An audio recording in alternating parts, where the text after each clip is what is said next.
Fala, professor e estudante, tudo bem com vocês? Hoje vamos bater um papo a respeito da diferença entre professor e orientador. Então, bora pro vídeo.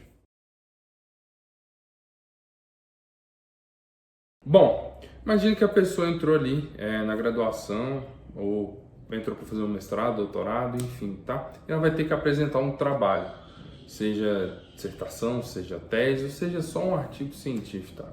Ela tá fazendo um PIBIC. Cara, e aí, ao longo das disciplinas, essa pessoa adquire habilidades para fazer com que ela tenha êxito no processo final. Então, por exemplo, vou fazer o meu artigo científico ou o meu trabalho final lá. Cara, eu vou ter uma aula de metodologia científica para me ensinar a respeito de metodologia científica, a como rodar os experimentos, quais são os prós e os contras de cada desenho experimental, enfim. Aprendi a rodar o experimento, beleza. Agora eu vou ter que analisar os dados, ou seja, fazer análise estatística. Então eu vou ter uma disciplina que vai me ensinar a bioestatística, tá? Ou a estatística. Vai me ensinar quando usar medidas paramétricas, quando utilizar medidas não paramétricas, o que fazer quando eu tenho 2 grupos, o que fazer quando eu tenho 3 grupos, enfim. Então, aprendi metodologia científica, aprendi como analisar os dados.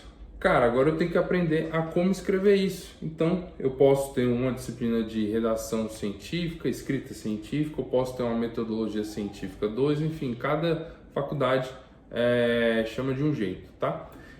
Veja bem, eu tive um professor para metodologia científica, eu tive um professor para bioestatística e tive outro professor para escrita científica. Pode ser que esses professores sejam os mesmos? Pode ser, mas nem sempre é, tá bom? Apesar de serem disciplinas relacionadas. Então, o professor ele faz justamente isso, ele te ensina em pequenas partes. Por isso que você tem, na federal, por exemplo, você tem, cara, a cadeira daquele professor, por exemplo, metodologia científica, a cadeira é do professor X. Treinamento de força é do professor Y, enfim, tá? A cadeira é dele porque ele é bom naquilo e ele vai te ensinar aquilo, tá?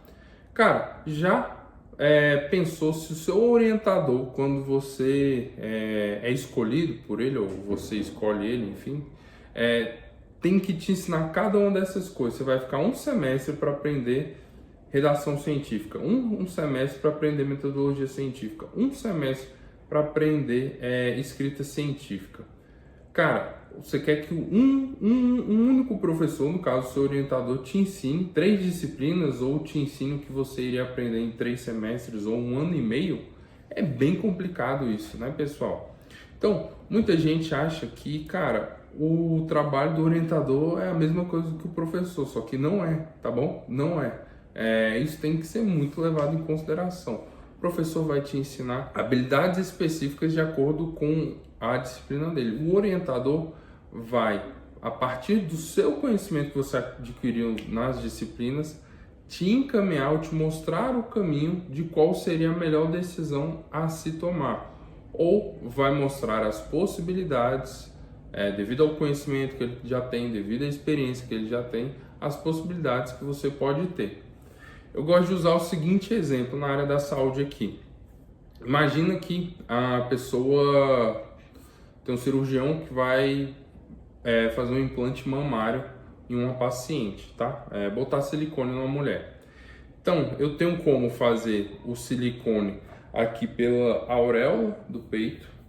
Eu tenho como fazer por baixo do seio, fazendo aquele T.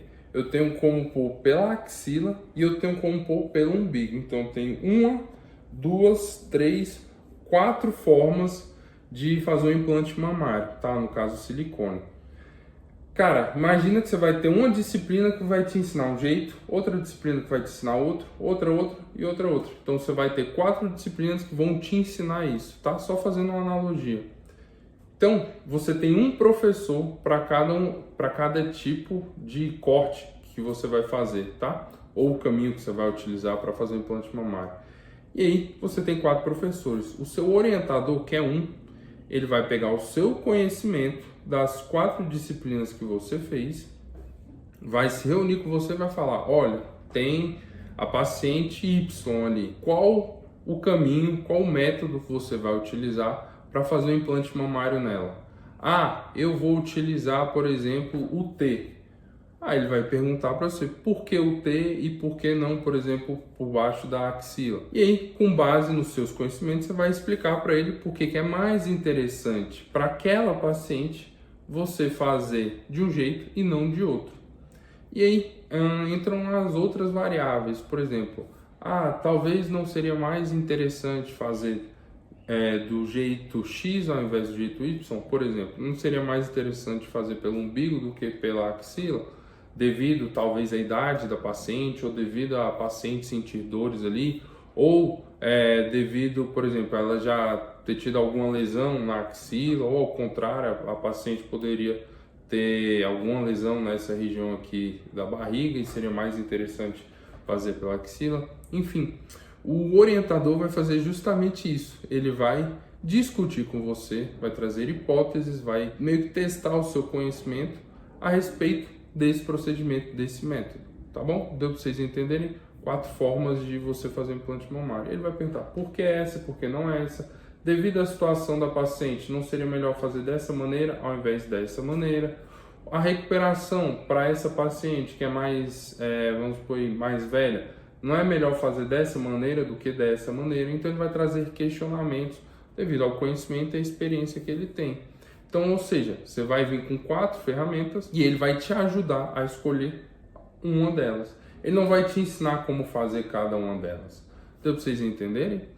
Então, outro exemplo que eu gosto de dar, para ficar bem claro, é que você, cara, tem, sei lá, tem que resolver um problema. E você tem o caminho X e o caminho Y para resolver esse problema. E aí, você não vai chegar no orientador e falar, pô, eu tenho um problema, me ajuda a resolver. Não, você vai chegar nele e vai falar, eu tenho um problema A e eu tenho o jeito X e o jeito Y para resolver esse problema A. O jeito X tem esses prós e contras, o jeito Y tem esses prós e contras. Gostaria da sua ajuda para saber qual o melhor caminho, X ou Y, baseado nesses prós e contras para resolver o meu problema, que é o A. Deu para vocês entenderem? Então essa é a diferença do orientador para o professor. Então não sobrecarregue seu orientador perguntando coisas que você já deveria ter aprendido ou que você vai aprender. Não aprendi. Beleza, YouTube, galera. YouTube tem de tudo, tá bom? E o que todo mundo fica com dúvida é em bioestatística. Então aproveitando, aqui no canal tem uma playlist só de bioestatística. Beleza? E aí, professor e estudante? Gostaram do vídeo? Se sim, clica no botão de curtir aqui embaixo. Deixem aqui nos comentários o que vocês mais veem acontecendo aí de confusão entre professor e orientador. Se você é professor, manda isso para os seus alunos. Se você é orientador, também mande isso para os seus alunos, tá bom? Para mostrar para eles que vocês não têm que pegar na mãozinha deles e levar até o diploma. E lembrando, todos os links para livro, consultoria, etc., tudo na descrição do vídeo. Valeu!